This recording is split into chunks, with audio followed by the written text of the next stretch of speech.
by Revival Campus, and today we are going to start Excel 5.1 and its second question. In previous question we have understood about what is factorization, how can you find factorization, and this is its second method of the expression. If you are having four terms in an expression, अगर four terms में से आपने सबसे पहले एक whole common लेना है, इन सब में कुछ कॉमन आ रहा है या नहीं, तो यहाँ पे देखें हमारे पास सब में कुछ भी कॉमन नहीं आ रहा, ना सब में a है, ना ही y है, ना ही x है, ना b है, और ना ही 3 है, ना 5 है, 4 के 4 टर्म्स। फिर इसका मेथड ये था कि you have to find common between first two terms,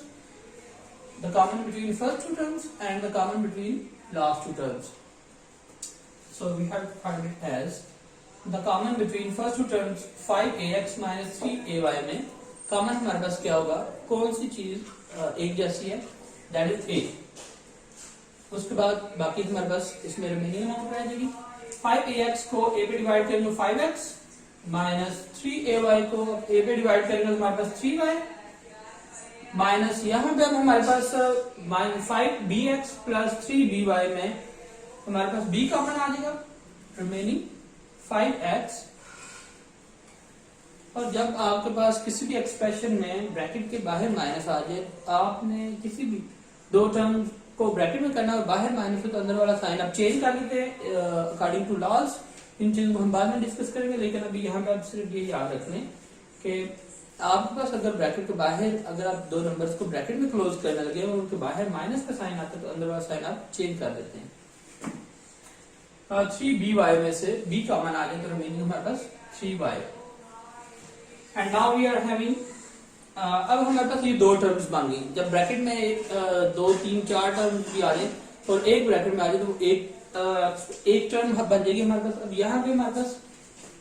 जब हमने कंसीडर करना है इनको, तो ये ब्रैकेट a से मल्टीप्लाई होकर ये सारी एक टर्म बनेगी। अब यहाँ पे एक टर्म ये है और एक टर्म ये है, इन दोनों में कॉमन क्या है, यहाँ पे भी 5x माइनस 3y है, यहाँ पे भी 5x माइनस 3y है, तो हम यहाँ पे दोनों टर्म्स में 5x माइनस 3y को कॉमन ले लेंगे।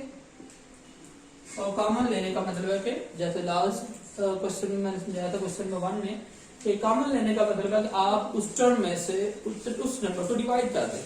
तो अगर हम a into 5x minus 3y में से 5x माइनस 3y जो कॉमन लिया उसको डिवाइड कर देते हैं, हमारे पास यहाँ पे a रह जाएगा, और इसको अगर हम 5x माइनस 3y कट कर दें तो यहाँ पे b रह जाएगा। ये था हमारे पास इसका फर्स्ट पार्ट। अब इसके सेकंड पार्ट में हमने देखना है फर्स्ट टू टर्म्स में, 4 टर्म्स में तो कुछ भी कॉमन नहीं आ रहा, क्योंकि 3 सब में नहीं है,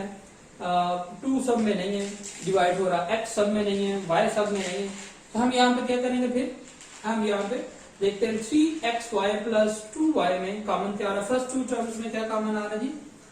3xy प्लस 2y में सिर्फ y कॉमन आ रहा है, तो रिमेनिंग हमारे पास क्या रह जाएगा,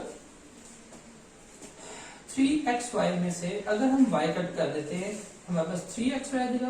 प्लस, और 2y में से y कट हो जाए तो रिमेनिंग 2 रह जाएगा, माइनस 12x माइनस 8 में अगर हमारे पास कटिंग करनी है 12 और 8 की फैक्टराइजेशन के जरिए से आप देखें इनमें कॉमन क्या आ रहा था। मैंने आपको इसका एक इजी वे बताया था, आप यहाँ से फैक्टराइज करें, 2 6 12, 2 4 8, 2 3 6, 2 2 4। अब ये दोनों नंबर किसी एक नंबर पे डिवाइड नहीं होते, इसमें ये कॉमन होगा, 2 2 4, 4 is common, then remaining is 4 3 12, 3x minus 4 2 8, यहाँ पे हमारे पास 2 आ जाएगा। और ब्रैकेट के बाहर अगर हमारे पास साइन माइनस का है तो ये वाला साइन माइनस का प्लस बन जाएगा। अब यहाँ पे हमारे पास 3x plus 2y and 3x plus 2y दोनों में कॉमन है, तो हमारे पास 3x प्लस 2y कॉमन ले लिया, तो रिमेनिंग हमारे पास y माइनस 4 आंसर आ जाएगा। This is it's second part. आगे इसका थर्ड एंड फोर्थ पार्ट जी। तो इसके थर्ड पार्ट में हम देखते हैं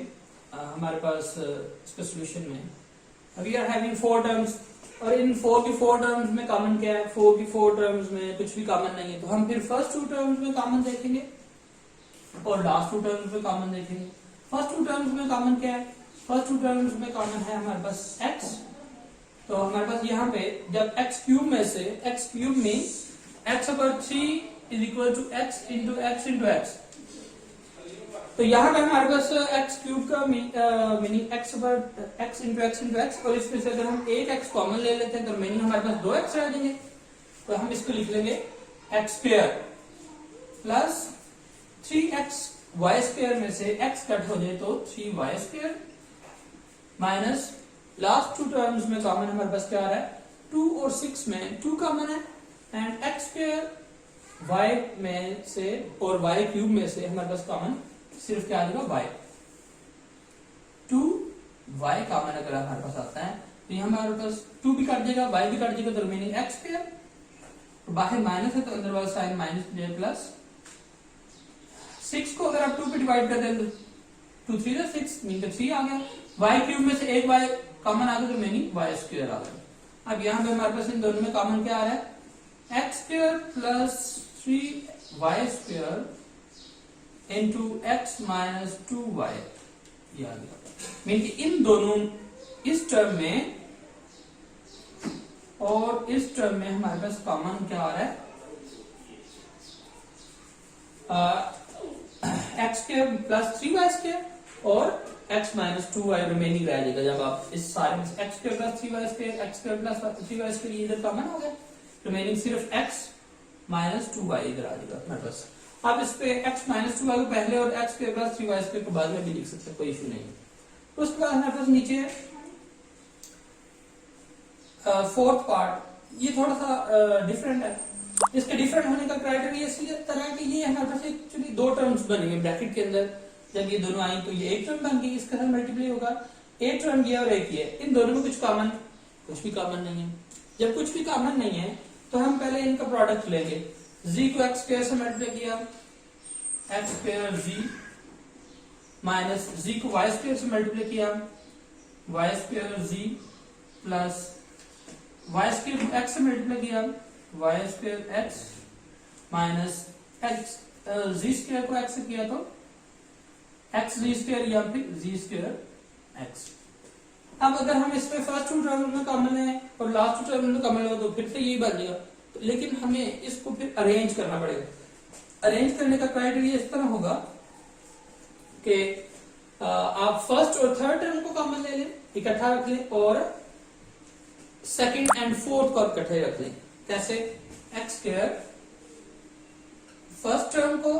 फिर थर्ड टर्म को सेकंड नंबर पे, फोर्थ टर्म को आप थर्ड नंबर पे, और फिफ्थ टर्म को फोर्थ नंबर पे ले लें।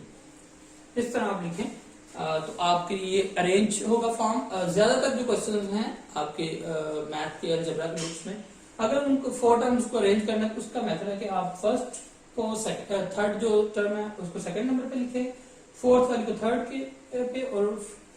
जो हमारे पास सेकंड नंबर पे है उसको फोर्थ नंबर पे ले जाए, तो आपकी अरेंजमेंट सही हो जाएगी। X square z plus y square x, ये हमारे पास फर्स्ट एंड सेकंड टर्म बन गई। अब हम